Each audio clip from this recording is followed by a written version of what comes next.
Assalamualaikum warahmatullahi wabarakatuh. Apa kabar Bapak Ibu semuanya? Hari ini saya mau menjelaskan tentang bagaimana cara mengisi My SAPK BKN yang saat ini sedang gencar disosialisasikan untuk nanti diisi di bulan Juli dan berakhir di bulan Desember. Jadi tepat sekali hari ini kalau kita belajar tentang bagaimana cara mengisinya ya Bapak Ibu ya. Karena saat ini masih sedang pada tahap sosialisasi yang nanti akan digulirkan mengisinya pada bulan Juli, kemudian berakhir pada bulan Desember. Jadi tidak ada salahnya kalau hari ini kita belajar ya Bapak Ibu ya. Mumpung masih ada kesempatan, persiapkan semuanya. Nanti pada saat di launching harus dikerjakan, bulan Juli kita sudah siap.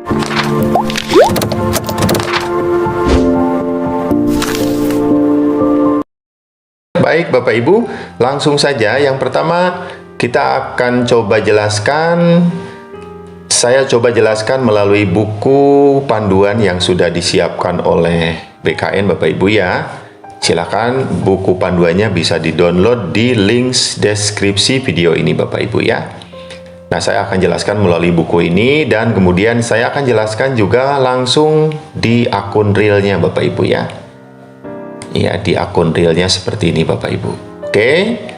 Untuk My SAPK BKN kita bisa mengakses dengan dua cara Bapak Ibu ya. Yang pertama kita bisa melalui Android dengan cara kita mengetikkan My SAPK BKN di Play Store, kemudian klik install ya Bapak Ibu dan silakan kerjakan melalui Android.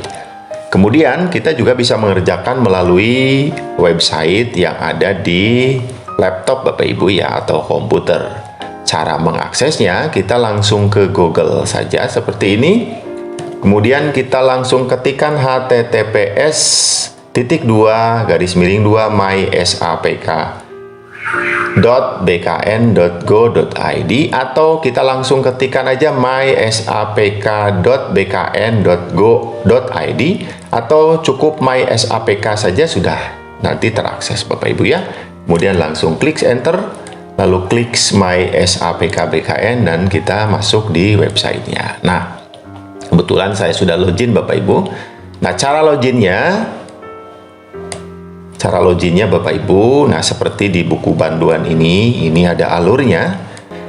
Loginnya menggunakan NIP Bapak Ibu, kemudian passwordnya adalah NIK. Sekali lagi, usernya NIP, kemudian passwordnya menggunakan NIK KTP.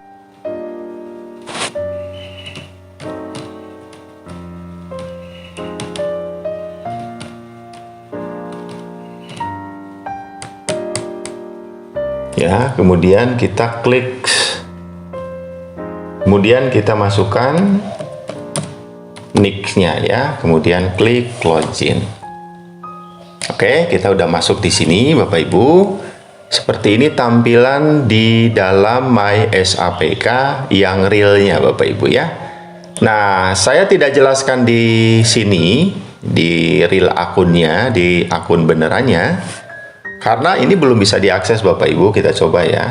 Nah, ini mohon maaf saat ini layanan pemutakhiran data mandiri belum bisa dibuka ya. Jadi karena memang boleh dikerjakan mulai bulan Juli. Jadi saat ini masih tahap sosialisasi ya Bapak Ibu ya. Jadi saya akan jelaskan melalui buku panduan karena akan sangat mirip ya, karena buku panduannya diberikan oleh BKN ya. Oke, satu persatu saya akan jelaskan Bapak Ibu. Tadi cara loginnya sudah, kemudian berikutnya kita akan ke cara pengisian data-data yang ada di sini Bapak Ibu ya. Ini ada riwayat PNS, riwayat diklat, riwayat golongan dan lain sebagainya. Ya, kemudian kita akan mengisi data personal dan lain sebagainya. Oke Bapak Ibu, kita langsung saja ya ke buku panduannya. Oke Bapak Ibu, apa saja data yang harus dimutakhirkan oleh PNS? Ya, data yang harus dimutakhirkan oleh PNS yaitu satu data personal, ya seperti sini, ya.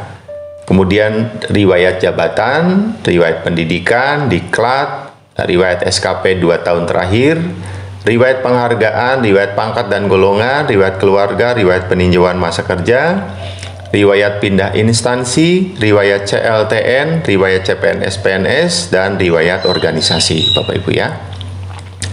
Kemudian data yang harus dimutakhirkan oleh PPPK dan PPT non-ASN yaitu data personal, riwayat diklat atau kursus, riwayat penghargaan atau tanda jasa, riwayat keluarga, riwayat organisasi. Itu wajib dimutakhirkan ya Bapak Ibu ya.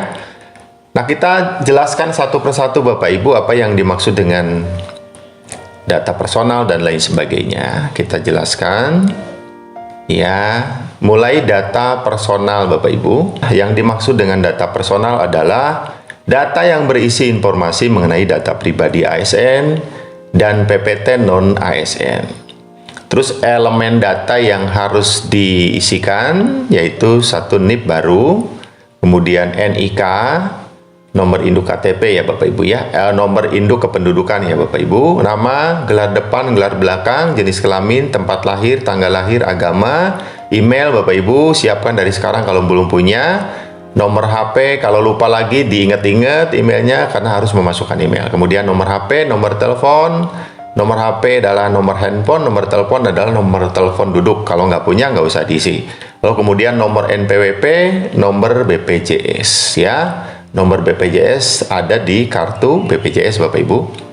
Nah, kemudian berkas apa sih yang harus diunggah ke aplikasi ya, ke websitenya, yaitu KTP ya. KTP saja Bapak Ibu untuk data personal yang harus diunggah adalah KTP. NPWP nomor NPWP BPJS nggak usah ya. Jadi cuma KTP. Oke, berikutnya masuk pada riwayat jabatan. Nah, seperti yang di akun realnya Bapak Ibu, riwayat jabatan ini ya. Nah, ini cara ngisinya bagaimana.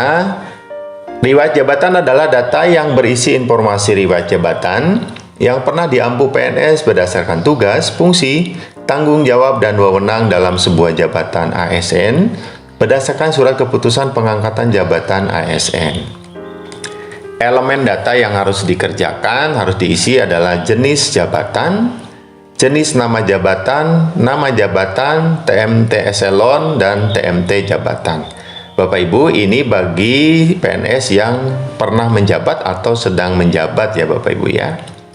Nah, jadi nanti yang harus diunggah ke websitenya adalah SK-nya, surat keputusan pengangkatan dalam jabatan. Jadi siapkan SK jabatannya, lalu kemudian baru diisi karena data-data ini itu ada di SK-nya Bapak Ibu ya. Sekaligus nanti diunggah atau diupload. Begitu ya Bapak Ibu ya. Berikutnya riwayat pendidikan seperti apa? Di sini ada ya. Ini tinggal klik nanti kemudian isikan dan uploadkan ya. Riwayat pendidikan adalah data yang berisi informasi riwayat kualifikasi pendidikan formal PNS dari jenjang paling tinggi sampai jenjang paling rendah yang diselenggarakan di sekolah, universitas, institusi. Kemudian, elemen data yang dibutuhkan adalah tingkat pendidikan, nama program, tahun lulus, tanggal lulus, nomor ijazah, nama sekolah. Untuk nama program mungkin untuk perguruan tinggi ya Bapak Ibu ya. Jadi Bapak Ibu silakan persiapkan dulu berkas-berkas yang harus diuploadkan yaitu ijazah Bapak Ibu ya. Ini di sini yang harus diuploadkan adalah ijazah ya. Ijazah kelulusan dari sekolah, universitas, institusi dari mulai SD sampai perguruan tinggi ya, sampai S3. Siapkan dulu itu, baru nanti isikan datanya dari ijazah itu. Oke Bapak Ibu, seperti itu. Berikutnya riwayat diklat. Nah, riwayat diklat itu ada di sini ini Bapak Ibu. Nah, riwayat diklat adalah data yang berisi informasi riwayat pengembangan kompetensi yang pernah diikuti PNS melalui diklat struktural, diklat teknik fungsional, seminar atau workshop, magang, dan sejenisnya. Nah, yang dimaksud dengan diklat struktural adalah diklat struktural merupakan diklat yang dilakukan guna memberikan wawasan pengetahuan, keahlian, keterampilan, sikap, serta perilaku dalam bidang kepemimpinan aparatur yang bertujuan untuk mencapai persyaratan kompetensi kepemimpinan dalam jenjang jabatan struktural tertentu. Nah, jadi ini bagi PNS yang pernah menjabat atau sedang menjabat, tentu ada sertifikat diklatnya Bapak Ibu. Ini yang disebut dengan diklat struktural. Jadi jangan salah memasukkan Bapak Ibu ya. Contoh misalnya diklat PIM tingkat 4. Berikutnya diklat teknis ya. Diklat teknis merupakan diklat yang dilaksanakan untuk memenuhi persyaratan kompetensi teknis yang diperlukan untuk pelaksanaan tugas PNS. Jadi ini adalah untuk tenaga-tenaga teknis Bapak Ibu dan pernah mengikuti diklat ya. Contohnya adalah diklat pengadaan barang dan jasa pemerintahan. Berikutnya ada diklat fungsional ya. Ini seperti guru mungkin punya sertifikat diklat fungsional ya biasanya ya. Diklat fungsional merupakan jenis diklat pegawai negeri sipil yang dilaksanakan untuk mencapai persyaratan kompetensi sesuai dengan jenis dan jenjang jabatan fungsional masing-masing. Contohnya di sini adalah diklat TOT perencanaan peningkatan kinerja ya. Jadi yang termasuk PNS fungsional, dia akan memiliki atau mengikuti diklat-diklat fungsional ya Bapak Ibu ya. Kemudian elemen data yang dibutuhkannya adalah jenis diklat. Nah, ini makanya kita harus paham jenis diklat yang termasuk apa, jenis diklat yang kita ikuti itu. Ada diklat struktural itu bagi pejabat-pejabat ya. Lalu diklat teknis ya, teknis itu seperti PNS-PNS yang di bidang teknis. Kemudian diklat fungsional adalah PNS fungsional ya biasanya. Kemudian nomor diklat kursus itu semua ada di sertifikat Bapak Ibu. Tanggal mulai dan tanggal selesai, tahun SK, jenis latihan, durasi, institusi penyelenggara. Jadi jenis latihan itu juga tertera di sana apa jenis latihan yang kita ikuti ada di sertifikat ya. Durasi itu jumlah jamnya. Kemudian institusi penyelenggara adalah yang menyelenggarakannya. Yang harus diunggah pada data personal ini yaitu sertifikat pendidik, pelatihan, kursus, dan seminar itu ya. Jadi sertifikatnya harus di-uploadkan. Berikutnya riwayat kursus ya. Data yang berisi informasi riwayat pengembangan kompetensi yang pernah diikuti PNS meliputi seminar, kursus, atau pembelajaran pengetahuan keterampilan atau penataran Bapak Ibu ya. Jadi diklat dengan kursus berbeda Bapak Ibu. Nah, jadi kursus itu berkaitan dengan pengembangan kompetensi ya yang pernah diikuti oleh kita ya. Pengembangan kompetensi misalnya pelatihan apa dan lain sebagainya. Data yang harus dimasukkan adalah jenis diklatnya atau kursus mungkin masuk ke sana ke atas tadi ya. Jenisnya hanya itu 3. Lalu nomor diklat atau kursusnya, tanggal mulai, tanggal selesai, tahun SK, jenis latihan, durasi, institusi penyelenggara. Ini hampir sama dengan yang tadi ya. Kemudian masukkan sertifikat kursusnya. Diunggah sertifikat kursusnya ya. Berikutnya adalah riwayat SKP. Nah, seperti di sini itu ada di bagian bawah riwayat SKP nih ya, Bapak Ibu ya. Jadi kita harus juga memasukkan riwayat SKP 2 tahun terakhir.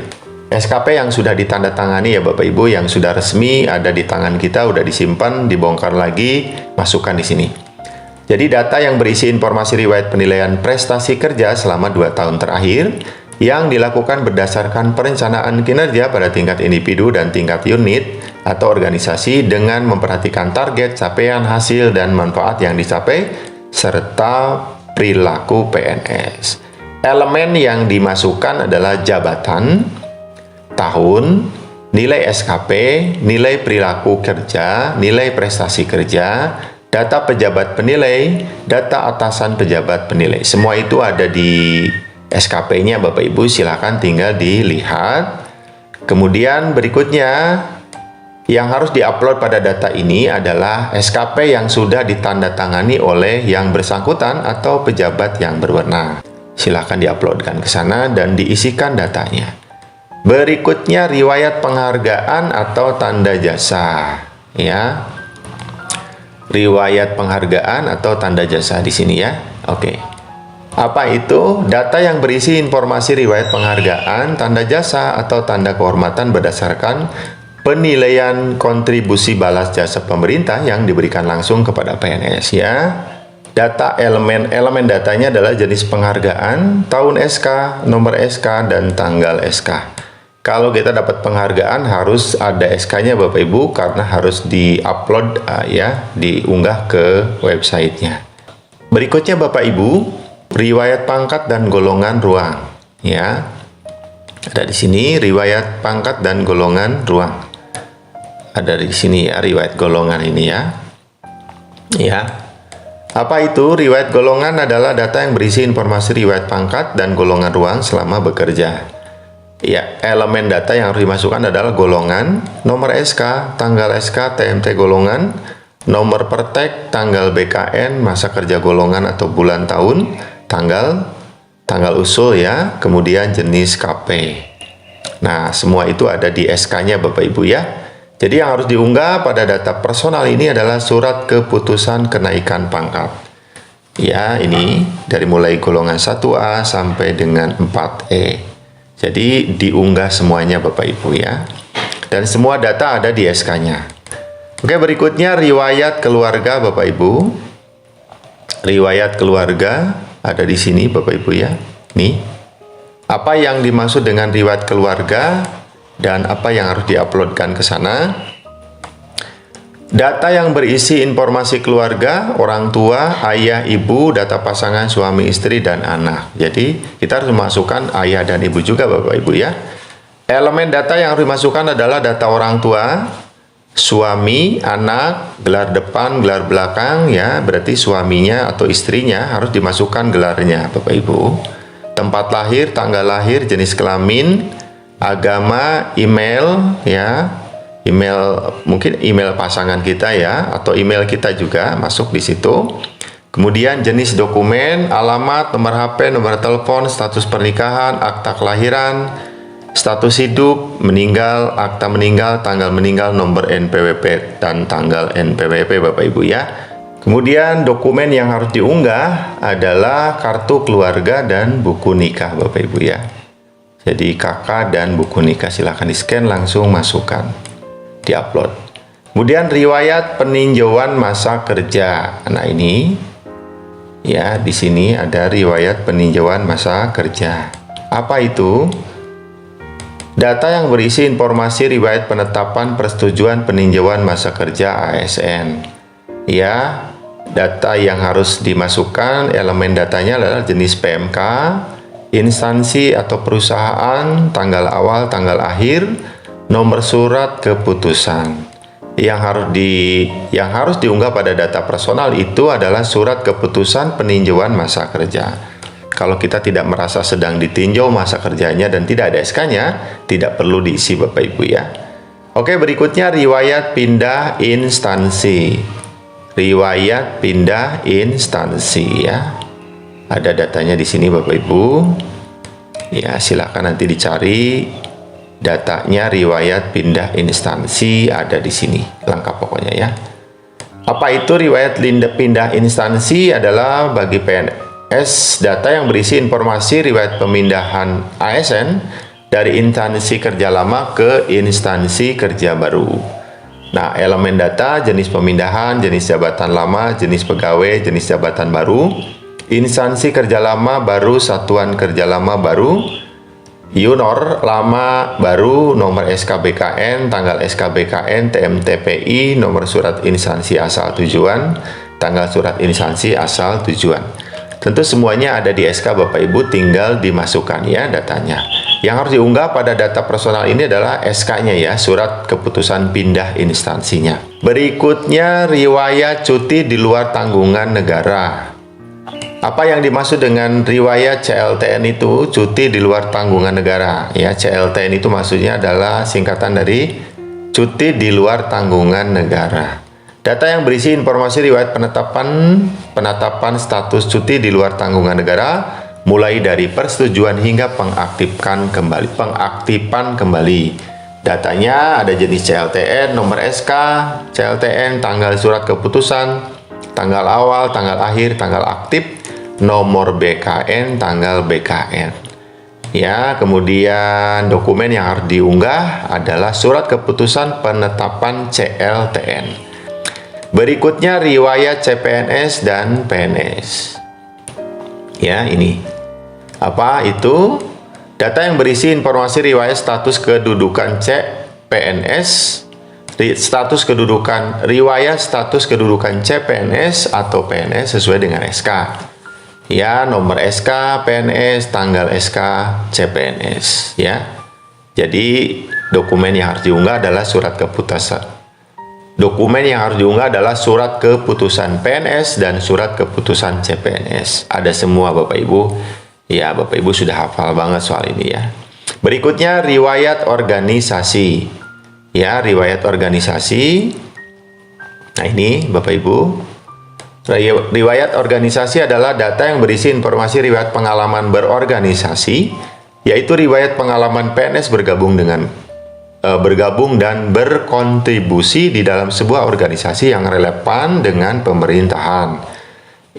Elemen datanya adalah nama organisasi, jenis organisasi, jabatan organisasi, pengalaman, tanggal mulai. Dan kemudian uploadkan sertifikat organisasinya Bapak Ibu. Kalau hari ini Bapak Ibu aktif di organisasi yang berkaitan dengan pekerjaan, berkaitan dengan pemerintahan, silahkan dibikin sertifikatnya kalau belum ada ya. Kemudian nanti datanya masukkan dari sertifikat dan unggah sertifikat organisasinya. Berikutnya siapa verifikator PDM? Nah, ini mungkin nggak terlalu penting Bapak Ibu, sekilas saya jelaskan siapa verifikator PDM. Itu yang pertama adalah ada verifikator instansi. Ini unit kerja kepegawaian, kantor wilayah, kantor lembaga non-struktural, unit pelaksana teknis atau sejenis, satuan kerja perangkat daerah SKPD, dan atau badan kepegawaian daerah BKD. Jadi verifikatornya adalah verifikator instansinya adalah BKD. Kemudian ada juga approval instansi. Approval itu yang menyetujui ya Bapak Ibu ya. Ya, hampir sama dengan yang di atas tadi ya, seperti itu. Kemudian ada terakhir verifikator dan approval BKN. Setelah masuk di tahapan tadi di bawah, kemudian langsung ke BKN. Di sana ada dua-duanya ya Bapak Ibu, ada verifikator dan approval. Ya, nah Bapak Ibu, kemudian jika kita dulu pernah memiliki akun MySAPK dan sekarang kita mau login tapi lupa password, ini ada caranya Bapak Ibu ya. Ini jika kita lupa password, ini ada alurnya seperti ini ya. Kita masuk, kemudian membuka aplikasi MySAPK, lalu kemudian kalau lupa, kita melakukan lupa password. Nih, diklik di bawah seperti ini nih, kita masuk. Kalau kita lupa password, coba kita logout dulu ya Bapak Ibu ya. Nah, ini kalau kita lupa password, kita klik yang ini Bapak Ibu, lupa password ya. Lalu berikutnya coba kita lihat alurnya yang lupa password ya Bapak Ibu. Nah ini berikut tampilan bantuan jika lupa password pada MySAPK. Ketika kita lupa tadi, kita klik lupa password Bapak Ibu ya. Kemudian berikutnya, kita masuk, kita cari kode verifikasi MySAPK-nya Bapak Ibu ya. Kalau tidak salah, pada saat sosialisasi dikatakan untuk mengakses lupa password kita harus memasukkan email instansi Bapak Ibu ya. Email instansi resmi kita ya. Jadi bukan email pribadi kita, tapi email instansi. Biasanya email instansi itu resmi ya Bapak Ibu ya. Bukan menggunakan Gmail atau Outlook atau Yahoo ya, tapi resmi dari website yang terdaftar Bapak Ibu. Jadi harus seperti itu, memasukkan email instansi. Kemudian nanti di email itu masuk tokennya ya, lalu kita reset ya. Menggunakan token itu kita reset passwordnya. Ya, sini masukkan. Ya, masukkan password barunya, lalu kemudian masukkan tokennya. token akan masuk di email. Nah, ini email. Nah, ini mysapk@bkn.go.id. Nah, itu. Jadi email instansi itu biasanya resmi ya. Nah, kemudian nanti tokennya akan masuk di email tersebut, lalu kemudian kita masukkan password baru ya, yang kita coba rubah lagi, kemudian masukkan tokennya, lalu berikutnya reset password. Nah, kemudian kita login lagi. Bapak Ibu, begitu ya. Mudah-mudahan bisa dipahami Bapak Ibu ya. Silakan kalau belum paham juga Bapak Ibu bisa tanyakan di helpdesk nanti ya, seperti itu secara teknis. Oke, berikutnya kita coba lagi apa yang dapat dilakukan pada saat pemutakhiran data mandiri. Nah, ini mungkin penting Bapak Ibu kita jelasin ya. Jadi apa sih yang harus kita lakukan pada pemutakhiran itu? Nah, pada saat kita mau memutakhirkan data, yang pertama, ketika kita udah masuk di sini, ya kita coba lihat-lihat dulu data-data kita itu ada yang harus diupdate atau tidak. Jadi ini bukan data kosong ya, bukan aplikasi kosong, bukan website kosong. Ketika kita udah login dengan menggunakan NIP kita, berarti data kita ada di sini. Nah, jadi tugas kita periksa dulu Bapak Ibu. Jadi ini tidak kosong Bapak Ibu. Kita tidak harus mengisi dari nol ya Bapak Ibu ya. Mungkin kemungkinan yang harus kita lakukan adalah upload dokumennya ya. Kalau datanya udah benar, kemudian kita tinggal upload. Kalau datanya belum benar, dibenerin, edit ya. Nah, cara benerinnya nanti di bawah ada. Jadi yang pertama kita lakukan adalah dengan memeriksa dan memverifikasi data personal dan riwayat. Diperiksa, diverifikasi betul atau tidak dengan dokumen yang kita miliki, jangan-jangan salah Bapak Ibu ya. Kemudian yang kedua, melakukan perubahan data personal dan riwayat terkini. Nah, jadi kalau ada yang salah dan belum update, silahkan diedit ya, diedit, dirubah ya sesuai dengan data yang terbaru. Atau kalau datanya baru banget belum ada di sini, ditambah Bapak Ibu ya. Ditambah, nambah dengan edit beda. Nambah itu full ya. Satu data masuk semua. Jadi ditambah kalau belum ada ya. Diedit kalau salah. Caranya ada di bawah di sini Bapak Ibu. Jadi cara bagaimana memutakhirkan data. Nah, PNS dapat memutakhirkan data dengan cara di bawah ini. Ini PNS ya Bapak Ibu ya. Lalu login kita ke mysapk ya. Kemudian memilih pemutakhiran data mandiri ya. Kemudian berikutnya adalah tadi memverifikasi dan memeriksa data. Oke. Ya, setiap ini tuh diperiksa satu persatu sampai selesai Bapak Ibu ya. Oke. Berikutnya yang kelima adalah melengkapi riwayat dengan mengunggah dokumen pendukung. Nah, gitu kan. Kalau ini sudah lengkap Bapak Ibu, tinggal unggah dokumen pendukungnya. Kalau datanya sudah benar, kita tinggal mengunggah dokumen pendukungnya. Kalau udah benar, kita tidak harus mengisi kembali ya. Oke. Berikutnya, tadi setelah melengkapi riwayat dengan mengunggah dokumen pendukung, berikutnya adalah mengirimkan pengajuan dan mengunduh bukti pemutakhiran. Nah, Bapak Ibu, kalau sudah di-upload semua data pendukungnya, berikutnya adalah mengirim pengajuan dan mengunduh buktinya. Nanti akan kita print atau kita simpan, lalu kemudian selesai Bapak Ibu, selesai melakukan update data mandiri dengan bukti data pemutakhiran tadi ya. Nah, nanti akan seperti ini Bapak Ibu. Data riwayat ininya ada ke sini ya, ini seperti ini ya. Oke.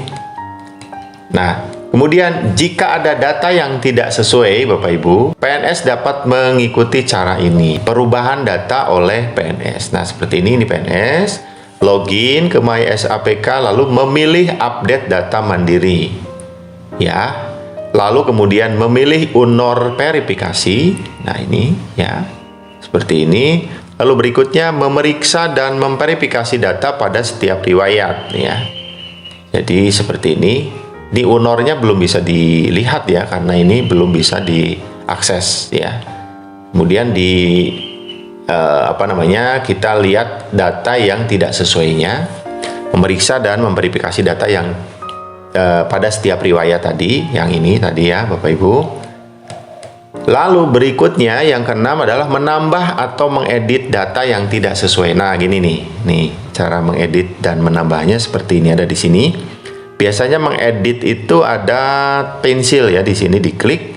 Kalau menambah ada tanda tambah biasanya Bapak Ibu ya, seperti itu. Nah, itu kemudian berikutnya setelah data selesai dan fix ya, kemudian baru mengunggah dokumen pendukung seperti yang dijelaskan di atas tadi ya.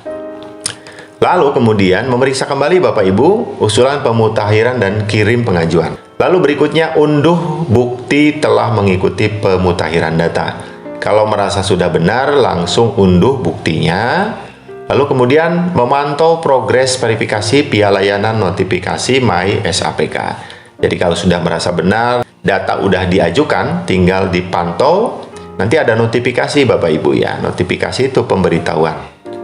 Ya, udah disetujui atau di-approve atau belum. Seperti itu Bapak Ibu ya. Oke, berikutnya ini adalah tampilan proses pengajuan update data mandiri. Nah, ini seperti ini tampilannya Bapak Ibu. Ya, seperti tadi di sini ya kan sama ininya, tapi untuk tampilan ininya belum bisa diakses Bapak Ibu ya. Nah, untuk mencari data yang mau di sini, kalau kelamaan tinggal cari di sini Bapak Ibu. Ya, cari riwayat kategorinya. Oke, seperti itu. Berikutnya ya, ini PPK, P3K, dan PPT non-ASN dapat memutarikan data dengan cara seperti ini. Hampir sama Bapak Ibu ya, PPK dan PPT non-ASN seperti ini, sama, hampir sama ya. Ya, tidak jauh beda lah, itu sama aja kan. Oke, seperti itu. Nah, kemudian bagaimana proses verifikasinya? Tentu ini adalah kewenangan mereka, Bapak Ibu, bukan kita ya, sebagai ASN. Jadi ini verifikator instansi ya, lalu dia login ke CASN ya, kemudian memverifikasi data. Nah, itu tugas mereka Bapak Ibu ya.